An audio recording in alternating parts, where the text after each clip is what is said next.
Have you been struggling with merging spirituality and finances? Today, we're going to bridge that gap so you can have passion, purpose, and profits. Welcome to Thriving Launch with Louise Congdon and Kamala Chambers, the show for heart-centered entrepreneurs who want it all. 5 days a week, we bring you different segments to inspire you to live a life of freedom. We interview the leading experts in the field of business, health, and love.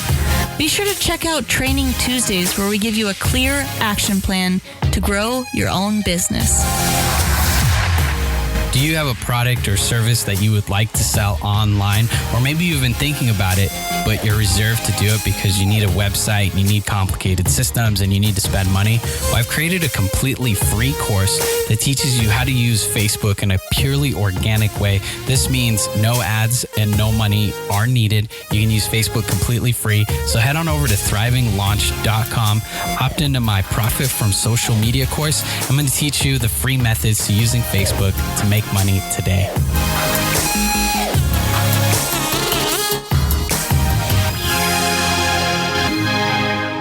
Today we're here with Christopher John Stubbs. He's a coach. He's a powerful public speaker. We had the pleasure of meeting him. This guy has a message that I'm so excited to share with you. All right, Christopher, are you ready to launch? Yes, sir. Let's do this. Fantastic. I'm really excited to talk to you about today. I really feel this is a special opportunity to talk to everybody who's listening, because I know that a lot of you are really spiritually minded. You have big hearts, and you're wondering, what is that cross between this big heart and this big gift that you have, and really monetizing that? And maybe there's something holding you back. Before the show, Chris and Kamala and I, we were all talking about this thing where there's a lot of people that have these gifts and they're spiritual and they're fantastic people. I've been one of those people for my whole life, and I know that for most of my life, I struggled with money, and I struggled with money being okay. I struggled with being spiritual and yet also being somebody who ran a business. And Chris, I'm just excited to dive into this content because I know that this is going to be a gift for a lot of our listeners. It's a topic that I'm very passionate about, and I'm happy to be on with such phenomenal people as yourselves who are sharing such a powerful message. And I think it's very relevant and key that we get this message out, because there's so many people out there who have tremendous gifts, talents, abilities, and such huge hearts that could truly change the way business is done, could truly change the way political systems and countries operate, could completely change the social agreements that are not working. But because the power is currently in the hands of, and that's kind of not quite a true statement, but there's so much power in the hands of people that have a lot of money, but maybe not so much heart or social consciousness. And I think that one of the greatest ways we can affect change in today's world is to put some more power, not power in the sense of the word of I'm all powerful, ego power, but just the ability to influence things. I mean, how many of us with granted enough money, how much more would we all be doing? Would we be founding schools or whatever we're passionate about? Maybe teaching people how to feed themselves or freeing sex slaves. Like, how much more of a difference could we make on all fronts if we had a lot more resources in the hands of the people with passion, with purpose, with consciousness, with heart? So yes, I'm excited. One thing I'm really curious to hear from you is, what do you think it's going to take to bridge the gap between where people are in the state of wanting to give, but not wanting to get caught up in the money game? Great question. So I think, very common to have actually a resistance to the money game. It's very common for people who discover maybe a spiritual path or, have this deep sense of love for people and come from a place of the heart. Many times those same people are very resistant of money.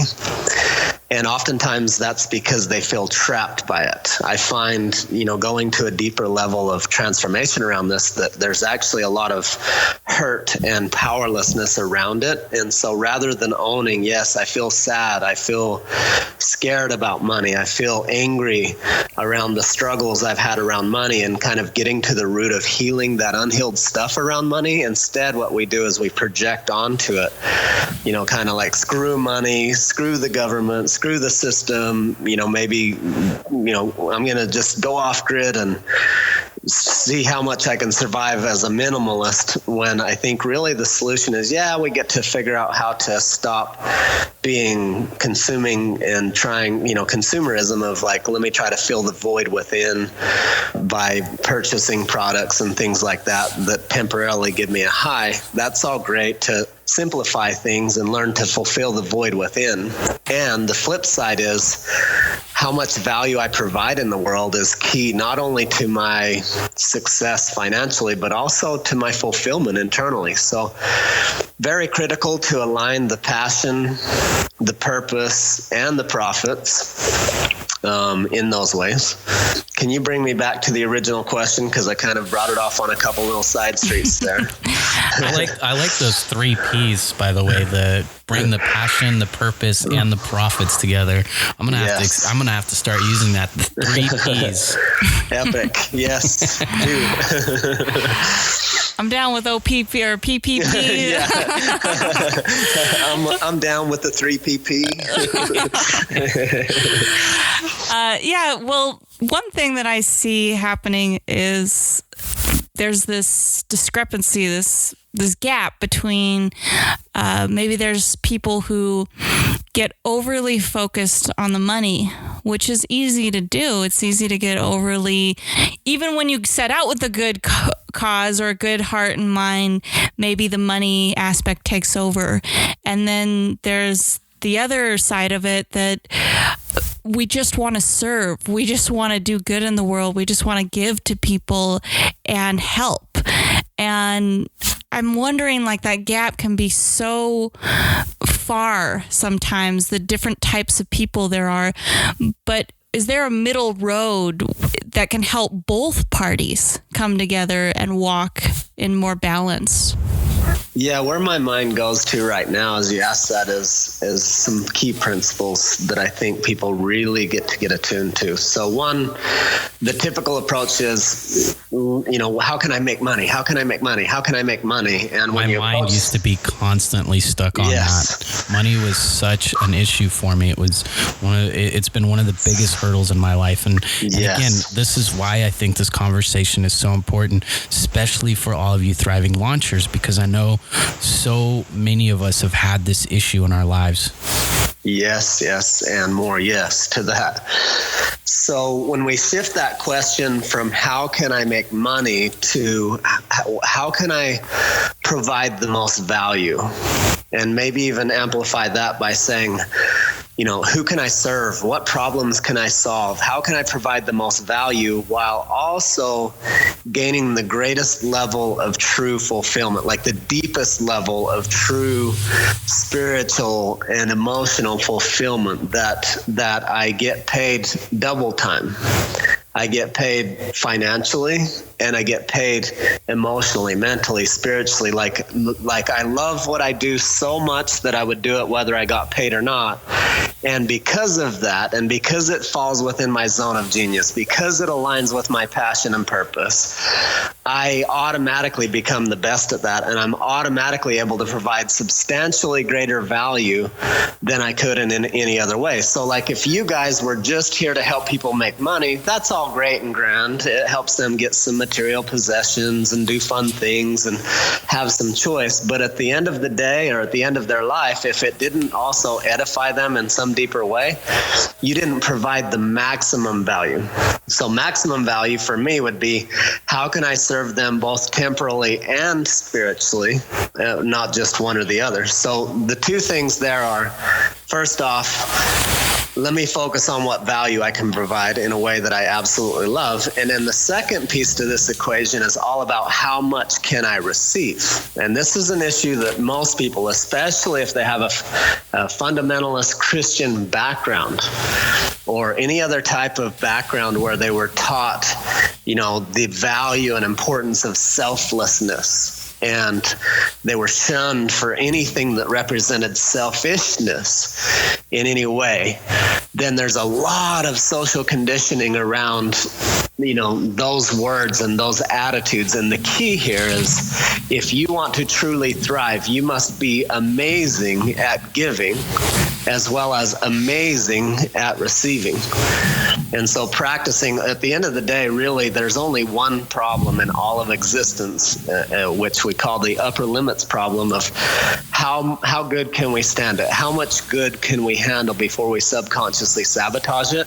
And before you continue, I want to bring everybody on the same page, because maybe you have or haven't listened to the interview with Dr. Gay Hendricks yet, but in that interview, we really dive into the upper limits. And just briefly to explain it to you, and you're welcome after this to go listen to that episode. But the upper limits is essentially that we all have this thermostat or this ceiling on how happy we can get. And once we reach that limit or that ceiling, we don't really want to go above it. And at some point we self-sabotage, consciously or unconsciously. We sabotage our happiness or our success because we can't accept anymore. And so the work of the upper limits, which we really go into Gay Hendricks with, is how do we basically move that bar up so it's a little higher? How do we raise that ceiling so we're not living in a one-story house of happiness, but maybe a two-story house, or we can use whatever analogy you want. You can use a thermostat, because it's not about the size of your house. It's just about your ability to have a larger capacity to accept more success and happiness. And I just wanted to say that so that we're all on the same page. Go ahead, Christopher. Thank you for adding that in. Dr. Gay Hendricks is amazing, and he's the guy that I learned this concept from, and I really am glad that you guys interviewed him previously and that the listeners have access to that. And I highly recommend, guys, get over there and listen to that for sure. It'll change your life. And to expand on that further, ultimately, what I was going to was, that's the whole game. That's the whole game. It's like, hey, how much every day from now on for the rest of my life can I expand into a greater capacity to give and receive love and positive energy? Now, that can mean more money. So you may notice a pattern of, you make a certain amount of money, and then when you outperform that substantially, the next thing you know is you have a big downfall. You may experience it as a mindset in you that kind of has the subconscious attitude of, oh man, life's really good right now. Watch out, something bad's coming around the corner. So many people live in that as a belief system and a norm. And instead, there's an opportunity now to shift into, okay, stuff's amazing. And chances are I'm going to hit an upper limit soon. And instead of, getting overwhelmed or trying to avoid or resist it, say, you know what, the good news is I'm hitting an upper limit, because if I handle this properly, that means I'm going to bust through to the next level of how much goodness I can handle. So key would be to breathe, slow down a little bit, and place a lot of awareness on what comes up next, so that you navigate it with ease, with flow, with precision, so that instead of going back into the same old sabotage patterns, you can learn from previous mistakes and create a completely new result, so that every outcome in every area of your life continuously ascends or climbs and goes higher and higher and higher, to see it, have a game of how good can I handle life being. Absolutely love it. How good can I handle it? That is fantastic. I think it's such an important piece to being able to really manifest the money that we want and create the life that we want, and have both, the 3 P's, the passion, the purpose, and the profits. Yeah. One of the things too that that came up for me is, well, now I lost my train of thought. I really did. I hate it when that happens, but I guess I wasn't supposed to say it. I don't know. Awesome.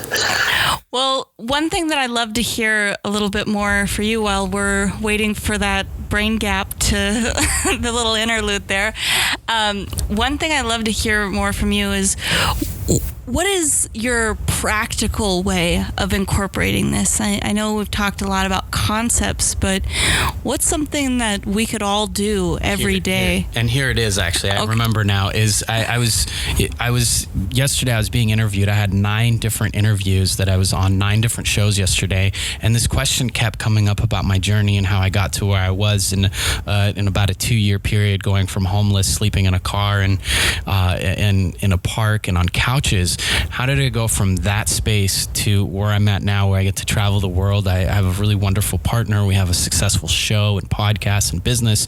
How did I get there? And I remember in several of the interviews, I said, I have this little calendar that I send out to people so that they can schedule a meeting with me. And I used a free version of this calendar. And not too long ago, they sent me an email saying, did you know that in a 12-month period, starting from this date to this date, you had 350 plus calls used with our little link. And that to me just blew me away. I had 350 phone calls that were all completely free coaching, because when I started, when I was homeless, I didn't really know what the heck I was doing, but I knew that anytime I saw somebody with a problem, I'd say, hey, let's hop on a call and I'll try to help you, or I'll make an introduction. And that was over 350 calls of free time, minimum 20 minutes. And for me, I look back on that and I go, well, I was developing myself like crazy, and I was giving away the very thing that I knew how to do. And eventually that did turn into profit. That is an amazing story. I really appreciate sharing that. And that's a key right there, is most people, when it comes to providing that value and having it turn into dollars, they think, first I need to get more breakthroughs. First I need to have more information. First I need to, have a degree or a certificate or a certification, or, who am I to share my voice, my ideas? Who am I to claim anything and help anybody? And it's along the lines of I think it was Marianne Williamson, and then they also accredit it to Nelson Mandela or whatever, but who am I not to, right? So who am I not to shine? Who am I not to serve? Like, who is anybody not to serve? One of the most tremendous things we could do would be to reach out. Now, that don't mean you just immediately claim, I'm awesome, look at me, hire me because I'm the best. But if you just did what you did and said, look, I don't know, let's just hop on and let me see if I can help. And if all that was generating ideas for them and having a listening ear, that was tremendous value. So anyone can begin serving now. And if you adopt the mindset, instead of waiting till you're perfect, instead of waiting till you have the perfect packaging, instead of waiting till you have all your logo, like many people go, okay, I'm going to launch this business. Let me get my logo built out and all my, all this stuff. And they spend a year developing out this stuff just to discover that maybe the marketplace doesn't even give a shit about what you're bringing to the marketplace. And so the real thing is, if you love yourself enough, you just start being you and serving from wherever you're at, and your ability to serve and provide value and solve problems grows through the process. And you discover if the market even wants or needs the service that you're offering or not, so you can alter course as you go. So it's not like, I got to get my passion. I got to discover my passion, my purpose, my message, my branding, get all this built up perfectly before I release it to the world. I spent so much time doing that. And nowadays it's more like, hey, let's try this out. Launch this. If there's crickets, then I go, okay, that don't work. Next. And crickets meaning like if no one's biting, then I don't. It's nothing personal. It's just express, give it a shot, almost like launch it and then see what happens, and then refine it as you go versus waiting and stuck in that. I did a podcast thing or a group thing recently. It was called Procrastination and Perfectionism. And basically it's that, you get stuck in the perfectionism and then you procrastinate and nothing ever happens. So if you can get past that and just say, you know what, no matter what this looks like to the outside world, if I don't get the numbers I want, if people think I'm a loser because my launch didn't go so well, so be it. Like, I love myself, I value myself, and it's okay for me to poke around a little bit in the marketplace to see what people want and need. I absolutely love that and totally agree with it, because I think following the passion, following the clarity, following what feels the best in the time was a really important part of my journey too. And I see that when people follow that, you kind of discover what is on the other side of it. Sometimes you never know what people are hungry for or what you're really talented at until you throw yourself into something. I went to school for energy medicine, for health coaching, for all of these different healing modalities. And it wasn't until I had a full health coaching practice and I found that I ended up spending the majority of my time talking to people about their businesses, and found that was like the thing I was the most excited about, did I realize that I really wanted to help people grow their businesses. But I had to spend 4 years in school for integrative medicine in order to get to that. Yes. So often that the path or the purpose, even the purpose, a lot of people get stuck on trying to say, okay, so we're talking about passion and purpose, and I've heard it 100 times from all these different sources, just align with your passion, and that's the key.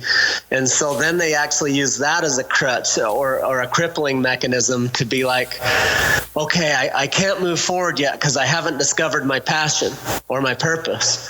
It's not worth waiting for that. So if instead you say, where does my heart want to go right now? How could I serve right now? And that may be the stepping stone. Your purpose isn't a landing place. It's not an arrival. It's more like the horizon. You look out and you say, where would I most like to go? Who would I most like to serve? What really makes my heart sing right now? And that don't mean that you're going to land on the one and only true love of your life purpose that will last for time and all eternity. It may be more like, this is a stepping stone to bring me to the next stage. It might be you think that you're there to teach health, but that was just the first horizon that was leading you to something bigger than that, because it's great to help people with health. That's really important. And there's a lot of health coaches out there. But if later on that leads you to, you know what, how many people could I influence and help thrive that are passionate, that are doing what they love, that do have tremendous gifts, that have the ability to influence the world, and you look at the impact there. If you influence 1,000 people in a positive manner, who influence 1,000 people in a positive manner, you just influenced 1 million people, because you're now helping those with gifts, talents, and abilities and heart to fully thrive and shine and make their impact in the world. You made a much greater impact where you're at now versus where you used to be. And it's all of as a result, though, of originally just following that heart song, that frequency, like you tuned into the radio station that was your wave, that was guiding you all along to your purpose, which is ever changing. And if you get hung up on one and clinging to it, then you make it so far, but you don't get to go to the next level. Versus if we wait till we get it dialed in perfect, we're never going to get there. So you just jump in the pool. You don't keep reading. If you want to swim, you don't keep reading books on swimming. You maybe read and do some research, figure out a few things, watch a YouTube video, hop in the pool and test it out. And then you see what happens from there. But And if you swallow a little water, that's okay. Yeah, that's okay. Maybe just don't dive into the deep end quite yet, you know, just take it easy. What you guys are talking about is really cool. When I first got into business, especially with Kamala, I was struggling. I was having a really hard time. I wanted to be a relationship coach. I had done work with one of the biggest research studies in the United States on relationships, and it was really qualified to do the work, but to do it on my own was a completely different ballgame. And I remember Kamala saying, you're a businessman now, and you're going to be a businessman. And I'd say, no, I'm not. No, I'm not a business person. I'm a guy who's a relationship coach who has a business as a coach, but I'm not a business person, and I really argued with her about that now. And for me, I felt this sense that maybe one of you listening right now, and you're still here with us. And maybe I don't know, I just feel this calling to talk about how when I got into business, especially when Kamala was educating me and teaching me about what business was, I was very resistant to this idea that business and spirituality could blend, and that somehow I was going to lose myself if I started identifying as somebody who charged people, and I identified as somebody who had a business to run, and I needed to make profits, and I needed to be able to ask for money. I needed to be okay with that. And also I remember speaking to my counselor once, and I was visiting an NLP hypnotherapist counselor, and I remember telling her, I said, I kind of feel like a prostitute a little bit. Like I'd get to do this really beautiful thing with somebody where I talk to them about their relationships and their marriage and their children. And I find out all these things that are just some of the most, for me, the biggest honor and biggest privilege to sit and go that deep with someone. And then I got to ask them for money. And I feel really awkward around that. And I don't like doing that. I remember having to do a lot of work around that. And now being where I'm at, somebody asked me just yesterday on one of the interviews, what's been one of the biggest learning things that you've had out of business? And what I responded with was, business is a very spiritual thing, and it's incredibly personal. It's not this cold, separate thing from me, but in fact, business has been one of the greatest teachers and healers that no other modality has ever been able to really fully touch. I've been able to learn that people, they get really anxious, or people behave differently when there's money involved. And what I've learned through that is that's not personal. Some of that's their own stuff, and some of that's my own stuff. And I get to look at that. So now business is integrated as just part of my mission and journey. And it's not this separate thing. And so is money, and accepting money, and being able to give money, and being able to talk about it. And for me, it's just another aspect of creating this whole person, this whole best version of Luis, who gets to experience the full dynamic expression of life. For me, that's a really beautiful thing to talk about. And it's just so fantastic to share that with you, and to share that with the audience, and to share that with Kamala, and to say that she's really helped me get there to a point where I'm just not scared like I used to be.